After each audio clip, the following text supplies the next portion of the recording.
वो भी बस एक आम रात थी, जैसी और रातें होती हैं।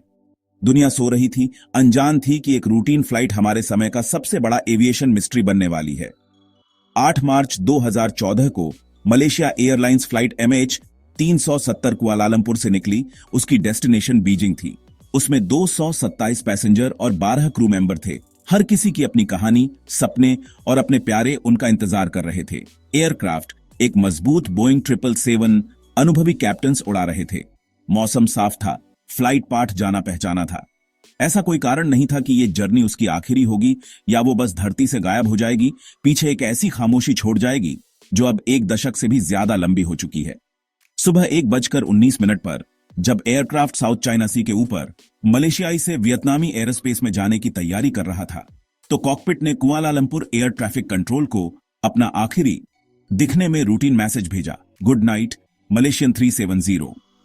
इसके बाद के पलों में क्या हुआ, यही इस भयानक रहस्य का असली दिल है। MH370 के गायब होने के तुरंत बाद सर्च और रेस्क्यू ऑपरेशन पूरी तेजी से शुरू हो गया। एक विशाल इंटरनेशनल कोएलिशन बनाया गया, जिसमें कई देशों के दर्जनों जहाज और एयरक्राफ्ट पानी में छानबीन कर रहे थे। जब ब्रेक थ्रू आया तो वो किसी विजुअल साइटिंग से नहीं, बल्कि मशीन में एक भूत से था। ब्रिटिश सैटेलाइट कंपनी इनमारसैट के इन्वेस्टिगेटर्स ने एक चौंकाने वाली खोज की, दक्षिणी आर्क, हालांकि ग्रह पर सबसे डेसोलेट और खतरनाक पानी के हिस्सों में से एक की ओर इशारा कर रहा था। फिर जुलाई 2015 में प्लेन के गायब होने के 16 लंबे महीनों बाद रियूनियन आइलैंड पर मलबे का एक टुकड़ा बहकर आ गया। उस पार्ट पर सीरियल नंबर ट्रेस किए गए और इन्वेस्टिगेटर्स ने दिल दहला देने वाली खबर की पुष्टि की। ओशनोग्राफर और ड्रिफ्ट मॉडल एक्सपर्ट्स तुरंत काम पर लग गए। शक्तिशाली समुद्री धाराओं के माध्यम से फ्लैपरॉन की यात्रा को पीछे की ओर ट्रेस करने के लिए रियूनियन आइलैंड की खोज के बाद मलबे के और टुकड़े दिखने लगे। अगले कुछ सालों में मोजाम्बिक, तंजानिया, मेडागास्कर और दक्षिण अफ्रीका के तटों पर एयरक्राफ्ट के 30 से ज्यादा संदिग्ध या पुष्ट टुकड़े मिले। लगभग 4 साल की एग्जॉस्टिव खोज और इन्वेस्टिगेशन के बाद मलेशियाई सरकार ने जुलाई 2018 में अपनी फाइनल सेफ्टी इन्वेस्टिगेशन रिपोर्ट जारी की। इन्वेस्टिगेटर्स ने निष्कर्ष निकाला कि प्लेन की हरकतें कॉकपिट से मैनुअल इनपुट के साथ मेल खाती थीं।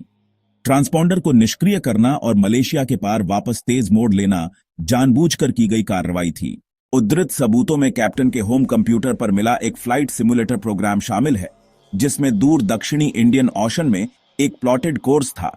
एक और प्रमुख थ्योरी नियंत्रित डिचिंग की है, जहां पायलट या एक हाईजैकर ने विमान को पानी की सतह पर कुशलता से उतारा। एक अज्ञात तीसरे पक्ष द्वारा अपहरण की संभावना पर भी पूरी तरह से विचार किया गया है।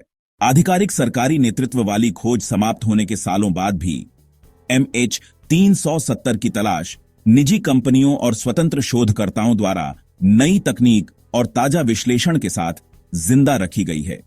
उन्नत ऑटोनॉमस अंडर वाटर व्हीकल्स का एक बेड़ा तैनात किया गया। हाल के सबसे प्रॉमिसिंग डेवलपमेंट्स में से एक में weak signal propagation reporter data का उपयोग शामिल है। एरोस्पेस इंजीनियर डॉ विंसेंट लाइने का मानना है कि विमान का अंतिम विश्राम स्थान गेलविंग फ्रैक्चर जॉन नामक एक गहरी संकरी समुद्री खाई में है।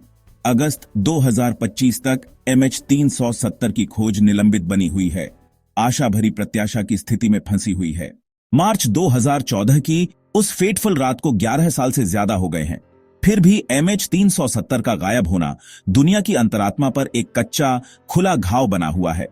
यात्रियों और क्रू के परिवारों के लिए यह स्थायी रहस्य यातना का एक अनूठा और क्रूर रूप है। सच्चाई अभी भी कहीं बाहर है, लहरों के नीचे। दुनिया खोजती रहेगी, पूछती रहेगी और उम्मीद करती रहेगी। हम हार नहीं मानेंगे। अगर आपको यह वीडियो पसंद आया हो तो लाइक करें, शेयर करें और हमारे चैनल को सब्सक्राइब करना ना भूलें।